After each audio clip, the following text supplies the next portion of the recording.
అండి welcome to Sita daily vlogs. కొత్తిమీర పచ్చడి చేస్తున్నా. కొత్తిమీరని శుభ్రంగా కడిగి ఇలా చిన్నగా కట్ చేసుకొని పెట్టుకోవాలి.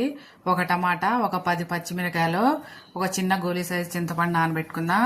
ఇప్పుడు స్టవ్ వెలిగించి బాండి పెట్టి నూనె వేసుకుందాం. ఇచ్చి గిన్నె పెట్టుకొని 2 స్పూన్ల నూనె వేసుకోవాలి. అది వేడయ్యాక ఫస్ట్ కొత్తిమీరని ఫ్రై చేసుకున్నా. నూనెలో ఫ్రై చేసుకుంటే బాగుంటది. ఇది ఒక 2 రోజులు నిల్వ ఉంటది. కొత్తిమీరని నూనెలో మంచిగా ఫ్రై చేసుకున్నా. కొత్తిమీర ఇలా ఫ్రై అవ్వాలి. చూసారా, ఇలా నూనె బయటికి రావాలి.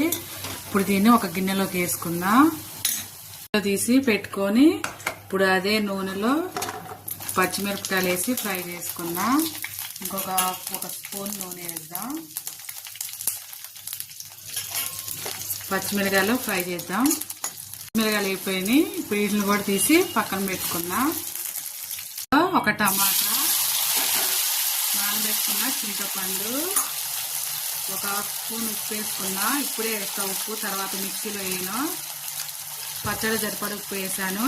ఇలా మగ్గిపోయాక ఒక స్పూన్ పసుపు వేసుకున్నా. పసుపు వేసుకొని దీన్ని స్టవ్ ఆపేసి చల్లారిపోయాక మిక్సీ పట్టుకుందా. అంతేనండి, అయిపోయింది. స్టవ్ ఆపేసుకున్నా.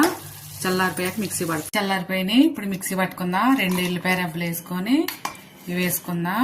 ఉప్పు వేయనండి, ఇందాక వేసాను కదా, సరిపోతుంది. ఇప్పుడు ఇవన్నీ ఇందులో వేసుకొని మిక్సీ పట్టుకొని చూపిస్తా.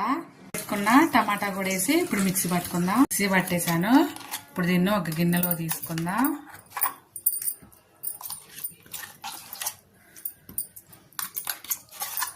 నేను పోపు వేయనండి, కావాలంటే మీరు వేసుకోండి. పోపు వేయిపోయినా కానీ బాగానే ఉంటుంది.